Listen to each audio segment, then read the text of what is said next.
This is Plant-Based Briefing. There's Nothing Natural About Modern Meat by Jessica Scott-Reid at sentientmedia.org.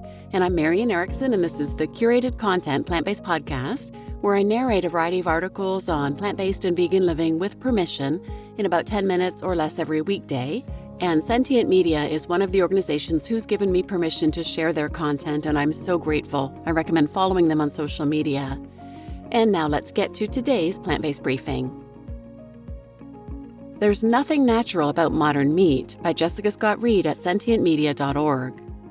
The culture war pitting plant-based meat against its animal-based counterpart rages on, it seems.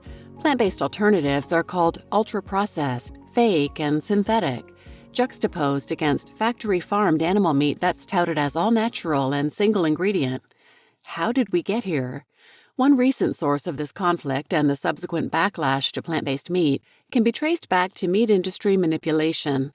A Super Bowl commercial and a New York Times ad paid for by a public relations firm used by the meat industry planted seeds of doubt about scary ingredients in plant-based meat back in 2020. Sales of Beyond and Impossible burgers went on to plateau for a number of reasons that food industry media continues to hash out. But even as the debate over unnatural and high-tech plant-based products persists, the assumed naturalness of animal products appears to be flying under the radar. It shouldn't. 70% of the world's meat comes from factory farms. Those oft-invoked images of small family farms, rolling bucolic pastures, and friendly neighborhood abattoirs are far from reality across most of today's food system. More than 70% of the world's meat comes from factory farms. The setting usually features massive windowless sheds and packed, dusty lots run more by technology than humans, mechanized, production line-style slaughterhouses that use gas chambers and electricity to kill more animals per day than ever before. In other words, in most of the world, animal agriculture is anything but natural. Of course, the entire point of modern farming is to harness natural resources to grow enough to feed humans, which is not a bad thing, but it's far from a wild, all-natural ecosystem.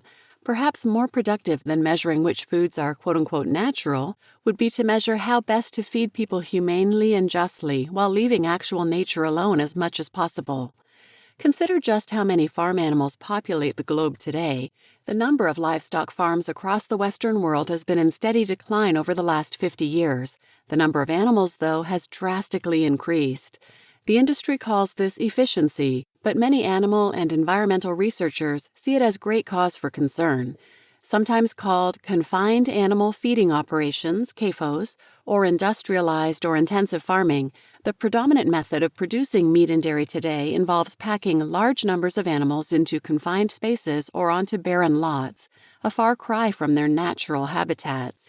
In these confined spaces, animals may be manipulated with light, deprived at times and overstimulated at others, and impeded from exhibiting many natural behaviors, even the simple act of turning around. Animals farmed for food today are bred and genetically manipulated to possess more profitable traits, like accelerated growth and larger size, for instance. This results in farmed animals bearing very little resemblance to their wild ancestors, and who suffer from various ailments due to their unnatural physiology. In 1957, for example, a natural chicken weighed 905 grams. By 2005, chickens have been bred to weigh 4,202 grams. Most soy and corn feed animals, not plant-based nuggets. And despite increased promotion of grass-fed beef and regenerative grazing over the last few years, the vast majority of animals farmed for food in the global north are not out to pasture chowing on fresh foliage. About a third of all corn grown in the U.S., the nation's top crop, is used for animal feed, while about 60% of all soybean meal produced in the U.S. also goes to feeding farmed animals. On a global scale, nearly 80% of the world's soybeans go to animals farmed for food. What's more, there's often confusion about what grass-fed even means. It can actually include cattle who were fed grass, including farmed and harvested grasses, for only a portion of their lives. The bottom line? The arguments that a plant-based diet promotes monocrops, GMOs, and even mass death of small animals killed in crop harvesting is moot when you consider that most of the soy and corn grown today goes to farmed animal feed. Horse blood, antibiotics, and hormones. There's also nothing natural about the way animals are raised on industrial meat operations. In order to produce enough meat to satisfy a population of meat eaters, pig farms, for example, often feed sows a hormone sourced from the blood of pregnant horses. Entire horse blood farms exist just to extract blood from mares, in fact. Chickens, pigs, and cows are often fed antibiotics, hormones, and even the same vitamin supplementation that plant-based eaters are chastised for, B12. These practices are designed to minimize the spread of disease in what are unsanitary and unnatural conditions, and as a consequence, we are experiencing skyrocketing rates of antimicrobial resistance, or AMR, among humans. The World Health Organization declared this is one of the top 10 global public health threats to humanity in 2019, and the United Nations estimates it could kill as many as 10 million people annually by 2050. All-natural meat has deep roots. If all this comes as a surprise, you're not alone. Our collective perception of meat as natural is deeply rooted in our psyche, according to Melanie Joy, Ph.D., social psychologist and author of Why We Love Dogs, Eat Pigs, and Wear Cows, An Introduction to Carnism. The meat industry has long relied on the narrative that meat is normal, natural, and necessary, she argues. Now, boosters for animal agriculture are doubling down on those efforts. Ultimately, there is nothing natural about modern meat, dairy, and eggs. Their environmental toll on nature is indisputable.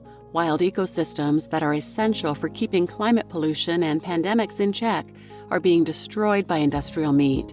It's modern meat that's the threat to nature, not plant-based burgers. Yet somehow, that's not what we're talking about. You just listened to There's Nothing Natural About Modern Meat by Jessica Scott-Reid at sentientmedia.org. And I'm your host, Marian Erickson. And if you'd like a couple of episodes on related topics, I'll link these in the show notes, but check out 183, Are Beyond Meat and the Impossible Burger Healthy? 332 and 333, Antimicrobial Resistance, Increasing the Risk of Pandemics. And I recommend the documentary, The End of Medicine as We Know It, which is also about AMR. And 376, What's Really in Your Food? And you may want to check out the new Netflix documentary, Poisoned, as well. I'll link that too in the show notes. So please share this episode with anyone who might benefit, and thanks for listening.